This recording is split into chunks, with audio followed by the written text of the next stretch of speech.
Hey, what's up, guys? And I haven't been here in a while, but welcome to my TNA 2012 Genesis review. I've had some computer problems, so let's move on to the first match. Yes, Fatal 4-Way TNA X Division title match, with elimination, I should say, between Austin Aries, Kid Cash, Jesse Sorensen, and Zema Ion. Kind of even going, I would say, kind of going the crowd when the interest was going. Rapper Rick Ross was out there. I don't know why he was at a TNA event, but it was kind of good to see Rick Ross out there in the crowd. And it was a fatal 4-way for the match, taking out Kid Cash first, 450 splash on him. Zema Ion hit the first pin on Kid Cash, and then Ion got eliminated by Sorensen with a small package. I say this was a real good match, very fast paced, man. Ion still had to distract Sorensen, and Austin Aries pretty much, distracted Sorensen on the top rope, and Aries hit the brain buster off the top rope.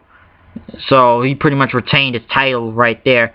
People would say it would be a Ring of Honor copy move of seeing El Generico as his finisher, but moving on, people say this would be a piss break match for the next one. Devon versus the Pope. Say it would be a piss break match. Is it? Maybe. But why Devon's kids were involved never made sense.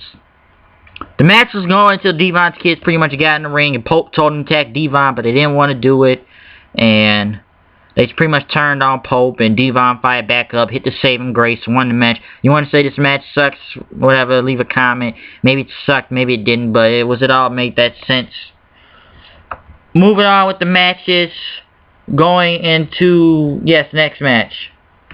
First we had Velvet Sky in the back. Sting was about to come up for an interview, but Velvet Sky wanted to knock out the VP position, saying she's been here 5 years in the company, and says she has an idea. Just put just put Mickie James versus Gail Kim again for the title. She has an idea, since Karen Jarrett's not even the knockout VP anymore, and why Madison took charge. But Sting listened to her idea, she told in his ear, and I guess it could work.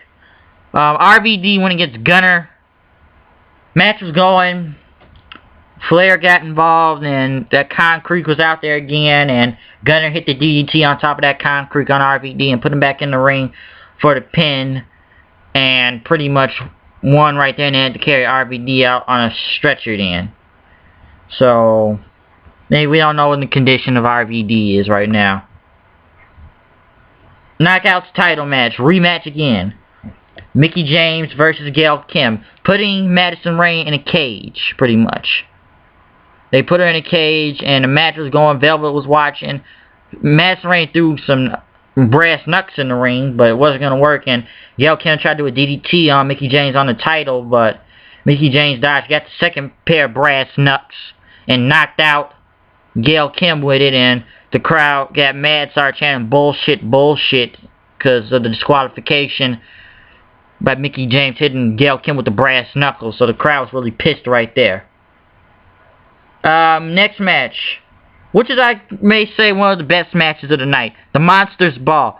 Abyss versus Bully Ray. A match I didn't expect to be even that good.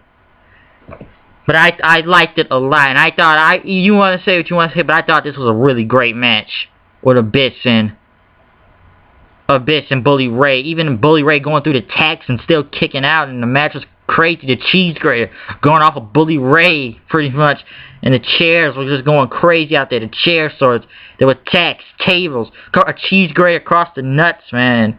Bully Ray over-exaggerates a lot of times, but I say this is a good match. Abyss picked up the win. Black hole slam on the barbed wire. Even a sandwich on Abyss with the barbed wire. Still kicked out. I thought this was an incredible match for the Monsters Ball, and I enjoyed it a lot. Come on, going, this is awesome, and holy shit, and TNA, the fans are going to a frenzy out there. Moving on, which I'd say was a really kind of stupid match, but it was a tag team tournament. Matt Morgan and Crimson versus Samoa Joe and Magnus. Which the funniest thing I saw out of the match was when the crowd was saying, Tag, we want Morgan, no we don't. We want Morgan, no we don't. Because the crowd think Matt Morgan pretty much playing sucks out there. Nobody did not want to see Matt Morgan in the ring at all. Because I hear a lot of Matt Morgan's just too generic, and he's not even that good anyway. And pretty much Morgan and Crimson one hitting a double choke slam on Magnus. Because I wanted Joe and Magnus to win, but man, I was kind of laughing right there. I'm going crazy when they were saying, "We want Morgan." No, we don't. Moving on. James Storm versus Kurt Angle. Match win again. I say this to be the third time. And because everybody knows that Kurt Angle keeps saying the last call super kick is a bar fight move and not a wrestling move. So the match is going, and I thought it was good with James Storm and Kurt Angle. And it was good, and Storm pretty much was about to go for the last call super kick, but Kurt Angle pulled the ref, and Kurt Angle hit a low blow pretty much on James Storm, and then Kurt Angle did a horrible super kick, I must say, and won the match. It was a horrible super kick. Kurt Angle just sucks at doing super kicks, man. And moving on, they kind of went the cameras going into Abyss fighting Bully Ray in the back, and then they go back to Bully Ray later, and they don't even know where Abyss is. Moving on with the show, main event time, Bobby Roode versus Jeff Hardy. Jeff Hardy was just going around everywhere, shaking hands, shaking hands with Rick Ross and everything. And the match happened with with Bobby Roode and Jeff Hardy. The match was pretty much going. I thought it was real good. I thought Jeff had won, but Bobby Roode did a low blow on the referee, and Jeff Hardy did a twist of fate on Bobby Roode and a swanton bomb, and pretty much won. We didn't win the match, but just beating up Bobby Roode just to beat him up. I thought it was for this pay-per-view. I gotta say this. It was a good match. I'll say it was a good match though. With Jeff Hardy and Bobby Roode. Sorry for getting off subject right there.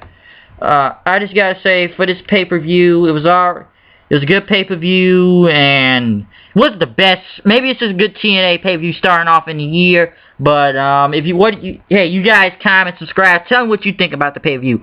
If you've seen it, see it. But hey, I'm just saying. So this has to be a nice sign. I'm gonna give this pay-per-view, I say about, I'm gonna go for a 8 out of 10. It was in between, but I thought I would go for an 8, maybe a 7.5, pretty much. It was good TNA pay-per-view to get off the year.